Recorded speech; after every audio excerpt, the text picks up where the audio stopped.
So my name is Stephen Parker and I'm a GA Grade 3 instructor and an RA Senior Instructor. So about 2 years ago I decided that I wanted to pursue my lifelong dream of being a pilot, in particular a commercial pilot. So I sold my house that I'd built about 7 years prior and I contributed that to all of my flight training. I believe anyone can become a pilot if they possess the willingness to learn and the discipline and the mindset. It's not a particularly easy path, but if you really want to be a pilot, I believe you can quite easily overcome some of your shortcomings. You just have to really put in the time and the effort, absolutely. Yeah, there's everything from RPC to RPL, PPL and CPL. I guess if you think about it, they're all just as hard as each other. It depends which point you are in your training. You just have to put in a lot of hard work and discipline and you should achieve the desired result.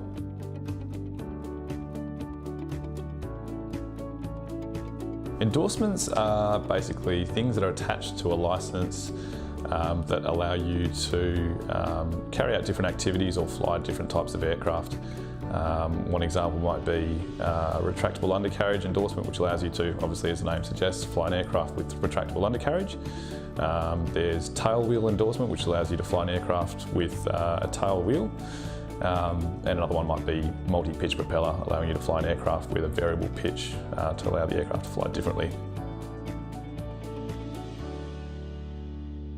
A flight instructor, as the name suggests, is obviously someone who instructs people how to fly. Someone who imparts their knowledge about all things flying onto the student, takes them from being just a very basic ab initio lesson like effects of controls, all the way up to their commercial flight test and teaching them all of the important aspects that they need to know. There's a lot in aviation, so they really need to be able to convey and get across everything that really needs to be understood. Also from not only from a technical point of view, but from a common sense point of view, of the theory and everything else that's involved as well.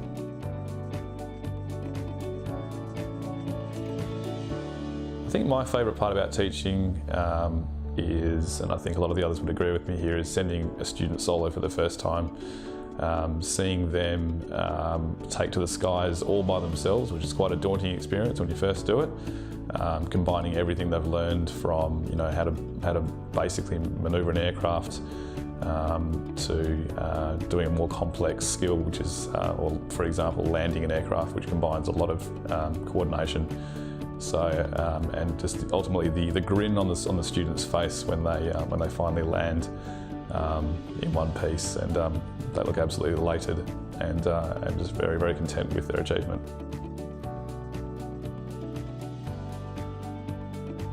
There's all different types of job pathways. A lot of people look at aviation as a beeline to the airlines, but there's a myriad of other things. You can look at charter, you can do parachute dropping, you can do aerial surveying, crop dusting, many different things you can do. So at the moment I fly primarily and teach in a Aeropract Foxbat and a Vixen, both very similar aircraft. But previously in my flight training I learned on a Cessna 152 and then onto a Cessna 172, and then after that the slipperier, faster, more complicated M20J Mooney for my CPL.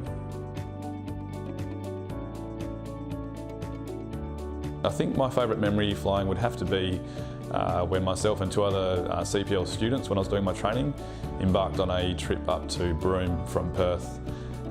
We took a Mooney and it took us 2 days to get up there. We spent a day in Broome and then took us 2 days to get back flying via the coast, and it was just an incredible experience from a point of view of exposure to different flying environments in CTAF, the sights we saw and the people we met.